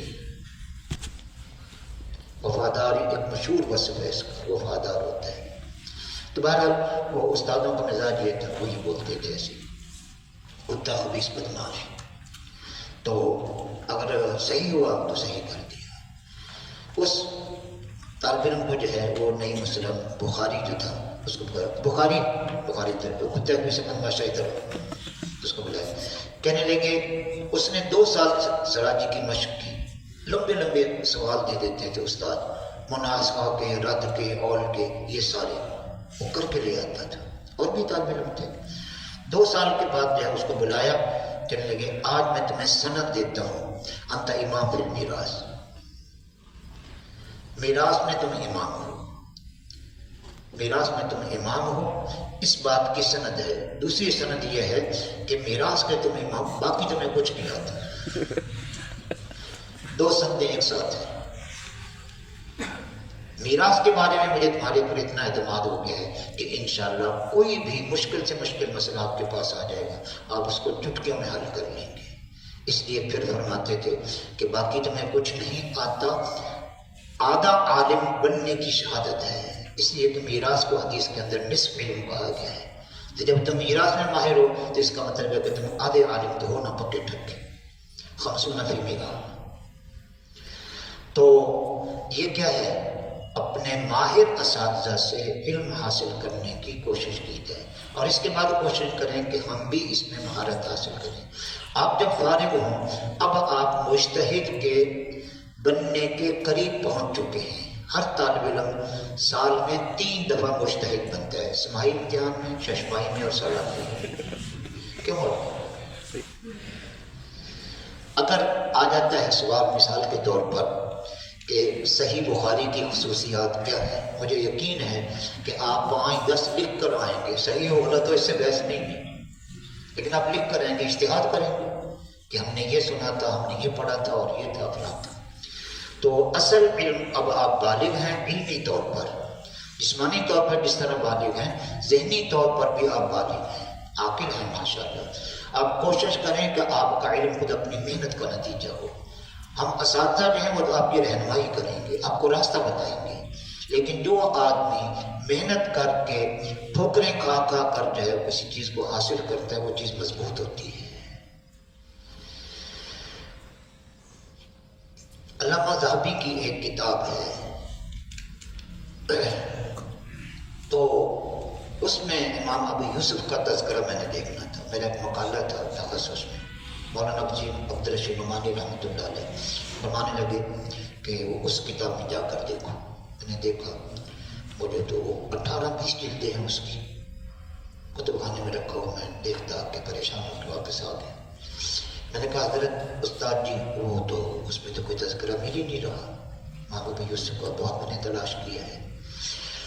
تو وہ ان کا انداز تھا بات کرنے میں، کہنے لگے مولوی صاحب ہر چیز محنت سے ہوتی ہے، پہلے جاؤ، پہلی جلد کے شروع میں مقدمہ ہوگا، اس مقدمہ کو پڑھو بالاستیاب، 1 صفحے کا ہے، 2 صفحے کا ہے، 3 صفحے کا، مقدمہ کوئی زیادہ بڑا نہیں ہوتا۔ اس میں مصنف جو ہے ہر کتاب کے شروع میں اپنی کتاب کا اسلوب، انداز بتائے گا، طریقہ بتائے گا، منہج، کہ میں نے یہ کتاب لکھی ہے تو میرا طریقہ اس میں کیا ہے۔ کہنے لگے جب تم وہ مقدمہ پڑھ لو گے پھر تمہیں میرے پاس آنے کی ضرورت نہیں ہوگی۔ تو وہی ہوا۔ کہنے لگے مجھے صفحہ بھی یاد ہے، مجھے جلد بھی یاد ہے، لیکن بتاؤں گا نہیں، تم خود جا کر محنت کرو۔ تو آپ نے خود محنت کرنی ہے، یہ نہ کہیں کہ استاد جو ہے مجھ سے ہم پوچھ لیں کہ ہم بتا دیں گے، یا ہم جو ہے چیٹ جی پی ٹی دیکھ لیں گے، نہیں، یہ نہیں۔ ایک طالب علم دیکھنے کا مجھے ملازمت چاہیے، میں نے کہا ٹھیک ہے اپنی سی وی دے دے مجھے، میں کسی کو دے دوں گا۔ تو اس نے سی وی بنائی، میں نے کہا یہ صحیح نہیں ہے، اس کی ترتیب جو ہے وہ صحیح نہیں ہے۔ میں نے کہا کہاں سے بنائی؟ کہنے لگے چیٹ جی پی ٹی سے۔ مجھے کہتے ہیں تو محنت کریں، اپنا محنت کریں گے تو ایک بات یہ ہو گئی، صحیح بخاری کی تو یہ ہو گئی۔ صحیح بخاری جو ہے امام بخاری کی، یہ 2 صدی کی گویا کہ تاریخ ہے۔ اس کے بعد دوسری کتاب جو ہے ہمارے سامنے صحیح مسلم ہے، مسلم بن حجاج بن مسلم قشیری، مسلم بن حجاج، بس اتنا یاد رکھنے کافی ہے۔ ان کی ولادت 206 میں ہے اور انتقال ان کا 261 میں ہے۔ کتنے سال ہو گئے؟ 261 میں انتقال ہوا، 206 میں جو ہے ولادت ہوئی۔ 55 261 ہے نا، تو اس میں سے جو ہے 6 نکال دو، 55 سال، وہ بڑی عمر نہیں ہے۔ حضرت مولانا علامہ خسرو کشمیری رحمۃ اللہ علیہ بڑی عمر نہیں تھی، لیکن اللہ پاک نے غضب کی ذہانت بھی دی تھی اور غضب کا حافظہ بھی دیا تھا۔ حافظے کو محفوظ رکھنے کے لیے ذہانت، یہ چیزیں ساری خدا داد ہوتی ہیں اللہ پاک کی طرف سے، لیکن انسان کی محنت سے اس میں 4 چاند لگ جاتے ہیں۔ شیخ الاسلام اور مفتی احمد تقی عثمانی دامت برکاتہ العالیہ کی اب سوانے پڑھیں. انہوں نے اپنے شروع کے حالات لکھے ہیں، پتہ نہیں آپ نے پڑھے نہیں، میں البلاغ میں پڑھتا رہا ہوں. اوسطاً یعنی نمبر ہوتے تھے چھوٹے درجات میں، اولا پڑھی، فارسی پڑھی، باقی جو ہے ثانیہ وغیرہ، یہ اوسطاً کوئی اچھے نمبر نہیں ہوتے تھے. لیکن ان کی محنت ہے، محنت سے اللہ پاک نے کیا اس میں برکت دی. اس وقت ان کا پوری عالمی شخصیت ہے، ان کا مقام ہے. لیکن وہ اس میں خود انہوں نے لکھا کہ ایوریج میرے یعنی نمبر ہوتے تھے جو اوسطاً جو طلباء نمبر لیتے، کوئی ایسے نہیں کہ امتیازی نمبر، لیکن محنت ہے. تو چھوٹی عمر میں بھی آدمی بہت کچھ کر لیتا ہے. ذہانت اللہ پاک نے دی ہوتی ہے، ساتھ میں نیکی اور تقویٰ بھی چلتی ہے. انہوں نے صحیح مسلم جو مرتب کی ہے تو امام مسلم نے زیادہ تر کوشش یہ کی ہے کہ صحیح احادیث میں ترتیب دے دوں، صحیح احادیث کا مجموعہ جو میں لوگوں کے سامنے پیش کر دوں، اور مرفوع متصل احادیث کو زیادہ ذکر کیا انہوں نے. اس میں تعلیقات بہت کم ہیں، جس طرح صحابہ کے اقوال، تابعین کے اقوال، تبع تابعین کے اس قسم کے وہ نہیں، نہ ہونے کے برابر ہے. اور ان کا صرف اور صرف نقطہ نظر یہ تھا کہ صحیح احادیث ایک باب میں، ایک مسئلے میں جتنی بھی ہیں ان کو ملی ہے وہ ساری جمع کرتے ہیں. امام بخاری کی کتاب کے اندر بھی کیا ہے، تنوع ہے، یعنی احادیث بہت ہیں. ایک حدیث کو کئی جگہ ذکر کرتے ہیں، 12 جگہ، 15 جگہ بھی، 3 جگہ، 4 جگہ، 7 دفعہ.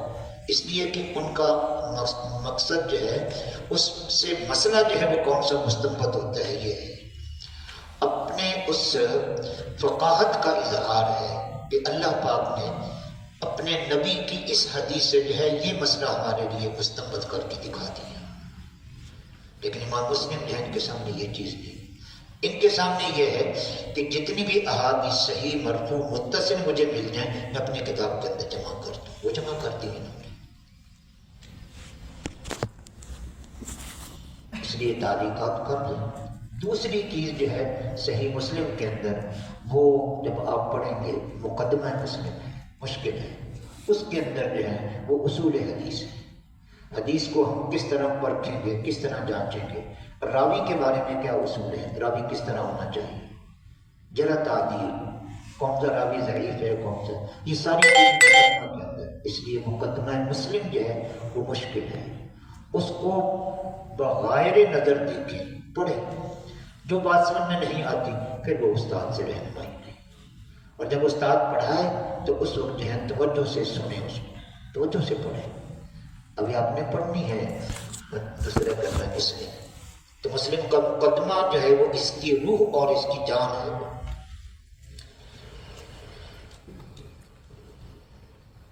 کوئی بات ذہن میں آ جائے تو مولانا بتا دیں یا ان سے بخل کریں طلباء سے.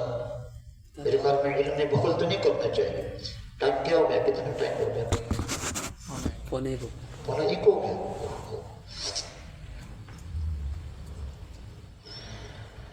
بناری ٹاؤن میں 2 استادوں کی بحث ہو رہی تھی کہ اخذ علم میں طالبات آگے ہیں یا طلباء. سوال سمجھ میں آیا؟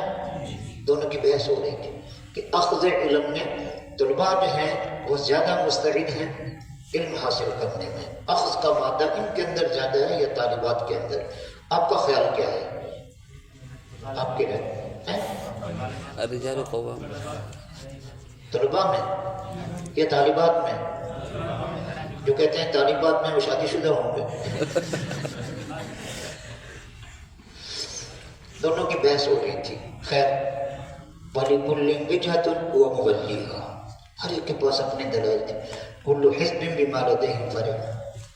تو ایک جو ہے وہ کہہ رہا تھا کہ نہیں طلباء زیادہ سمجھتے ہیں، طالبات تو ایسے بس ٹائم پاس کر رہے ہیں. دوسرا اس کے برعکس کرتے کرتے جس کا موقف یہ تھا کہ طلباء زیادہ سمجھتے ہیں طالبات کی نسبت، اس نے کہا کہ میں نے طالبات کو بھی پڑھایا ہے.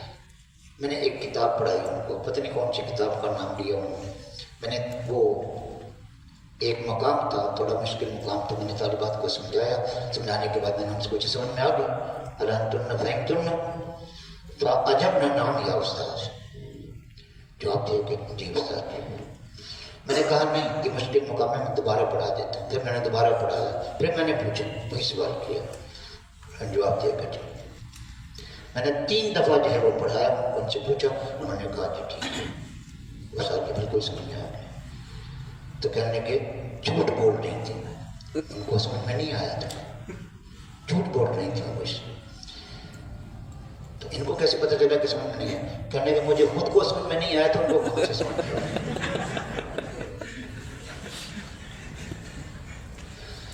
تو وہ دوسرے استاد سے کہنے لگے یہ حال ہے ان کے آس کا، طالب علم ایسا نہیں کرتے۔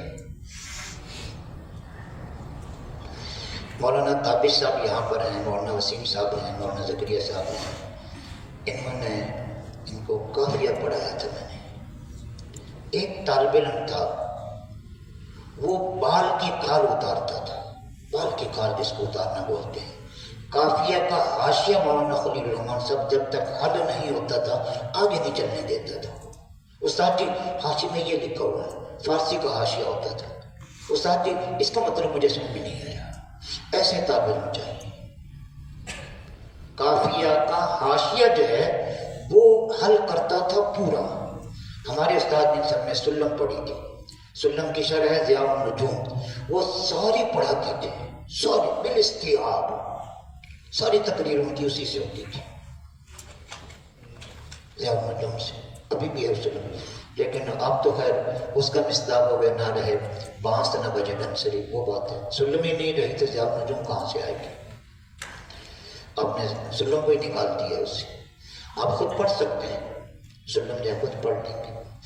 خیر تو 2 کتابیں دی ہو گئی، تیسری جو ہے امام ابو داؤد۔ امام ابو داؤد جو ہیں 202 میں ان کی ولادت ہے اور 275 میں جو ہے ان کا انتقال ہے۔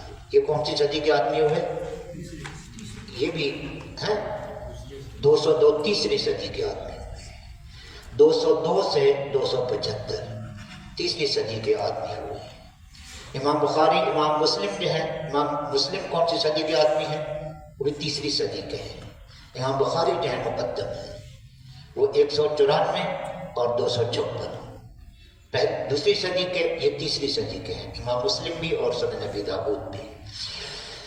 سنن نبی داؤد جو ہے سنن ہے، اس کی ترتیب جو ہے وہ فقہی ہے، جو فقہ کی ترتیب ہوتی ہے، کتاب الطہارت ہے، پھر کتاب الصلاۃ ہے، پھر اس کے بعد کتاب الزکوٰۃ وغیرہ، کتاب الصوم، کتاب الحج، کتاب النکاح، یہ جو ترتیب آپ نے پڑھی ہے ہدایہ میں، یہ ساری اس کتاب کو سنن کہتے ہیں۔ اس کتاب سنن نبی داؤد جو ہے یہ بڑی ضخیم کتاب ہے، اس کے اندر بھی تنوع بہت ہے، ابواب بہت ہے۔ یہ بھی امام بخاری کی طرح احادیث سے مسائل کا استنباط کرتے ہیں کہ یہ مسئلہ جو ہے اس حدیث سے یہ معلوم ہوا، اس حدیث سے یہ معلوم ہوا۔ اگر انگوٹھی جو ہے اس میں اللہ تعالیٰ کا نام لکھا ہوا ہے نگینہ میں، تو آیا بیت الخلاء میں جائیں گے تو پھر کیا ہوگا؟ باب الخاتم فیہ خاتم، باب الخاتم فیہ اسم اللہ، جس میں اللہ تعالیٰ کا نام ہو، اس کا حکم کیا ہے، ساتھ لے جائیں گے یا اس کو اتار کر یہ۔ تو اس طرح کے اس کے اندر جو ہے امام ابو داؤد نے ہر طرح کی احادیث جمع کی ہیں، اس میں ضعیف بھی ہیں اور صحیح متصل مسند بھی ہیں۔ یہ پھر جب آپ پڑھیں گے تو اس میں امام ابو داؤد خود بھی اس میں کلام کر لیتے ہیں، بتا دیتے ہیں، کوئی علت ہوتی ہے وہ بتا دیتے ہیں کہ اس حدیث کے اندر جو ہے یہ علت ہے، اس کے اندر ضعف ہے یا اس کے اندر کوئی بات ہے، یہ ہے۔ کتنی کتابیں ہو گئی؟ 3۔ صحیح بخاری ہو گئی، صحیح مسلم ہو گئی، سنن نبی داؤد ہو گئی۔ چوتھی کتاب جو ہے اس کے بعد پھر وہ کسی نے تو ترمذی کو لکھا ہے اور کسی نے ابن ماجہ کو۔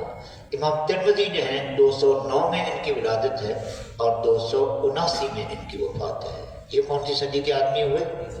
تیسری صدی کے، یہ بھی تیسری صدی کے ہیں۔ امام ابو داؤد 202 اور 275، یہ 209 اور 209 7 سال کا فرق ہے۔ ایک ستارے کے بعد دوسرا ستارہ طلوع ہوتا ہے تیسری صدی کے اندر۔ امام ترمذی جو ہیں محمد بن عیسیٰ بن سورہ الترمذی، انہوں نے بھی ابواب قائم کیے ہیں، لیکن ایک باب میں ایک حدیث نقل کرتے ہیں عام طور پر، پھر اس باب میں جو احادیث ہوتی ہیں تو پھر اس کو وہ فی الباب عن کذا و کذا عن فلان صحابی کا نام لے دیں گے جس صحابی سے وہ روایت مروی ہے. تو فی الحدیث عن ابی ہریرہ و ابن عمر و فلاں فلاں فلاں یہ ہے. پھر وہ فی الباب میں جتنے بھی ہیں بعد میں لوگوں نے کام کیا. مولانا حبیب اللہ صاحب شہید رحمہ اللہ بن علی ٹوپی کے محترم تھے، انہوں نے اس پر کام کیا. ابھی بھی وہ کام جو ہے پورا مکمل نہیں ہوا، چل رہا ہے. اللہ تعالیٰ آپ میں سے کسی کو پیدا کر دے.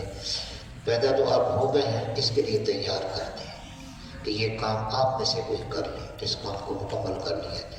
فتح الملہم مولانا شبیر احمد عثمانی رحمۃ اللہ علیہ نے مسلم کی شرح لکھی تھی، مکمل نہیں ہوئی تو اس کو جو ہے شیخ الاسلام مفتی تقی عثمانی صاحب نے مکمل کی ہے.